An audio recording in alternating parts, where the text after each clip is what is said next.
Implication des bonnes dames qui vendent ces substances corrosives.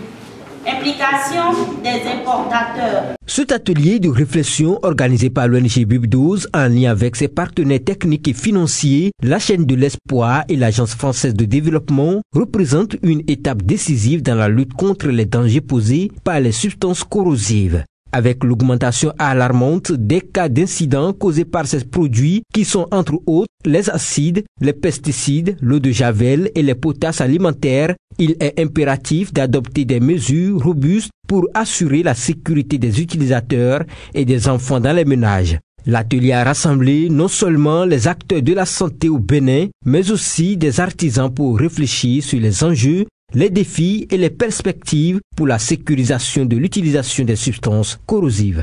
Aujourd'hui, nous sommes à cet atelier pour faire quand même le point de ce que nous avons fait au premier atelier d'identification des problèmes de sécurisation. Et aujourd'hui, on a identifié les enjeux, les défis et surtout les perspectives par rapport à la sécurisation des enfants, sécurisation des substances corrosives que nous utilisons dans les ménages. Et le prochain atelier va nous amener maintenant à réaliser un référentiel des problèmes, des approches de solutions et des perspectives que nous avons. Et beaucoup de ces enfants victimes de ces accidents, généralement les gens font recours aux pratiques traditionnelles telles que donner de lait pique, autre que de lait, de donner de l'huile rouge ou d'autres décoctions que l'enfant doit vomir alors la substance corrosive avalée. Et cela laisse des dommages, des cas de décès qui sont nombreux, vu donc la complexité de ce phénomène et qui se produit en milieu familial, en milieu d'apprentissage des artisans qui manipulent de ces produits.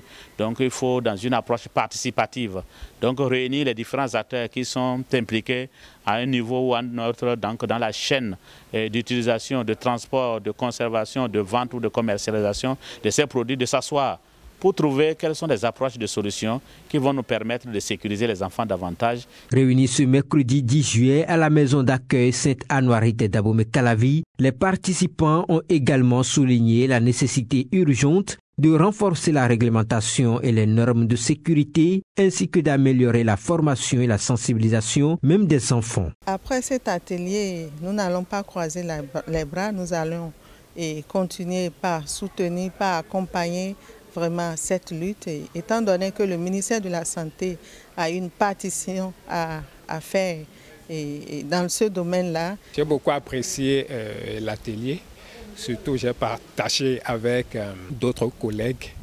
Et ce qui m'a le plus marqué, c'est le volet bio, développer les produits bio, surtout dans le domaine du jardinage. Ce dont nous n'avions pas connaissance, ils ont attiré notre attention là-dessus. Nous rendions malades nos proches sans le savoir. Le projet prend en compte 3 communes, Alada, Abomey-Calavi et Cotonou. À l'issue de cet atelier de réflexion, d'autres acteurs ont été également ciblés, tels que les forces de l'ordre qui pourront prendre part à la prochaine rencontre.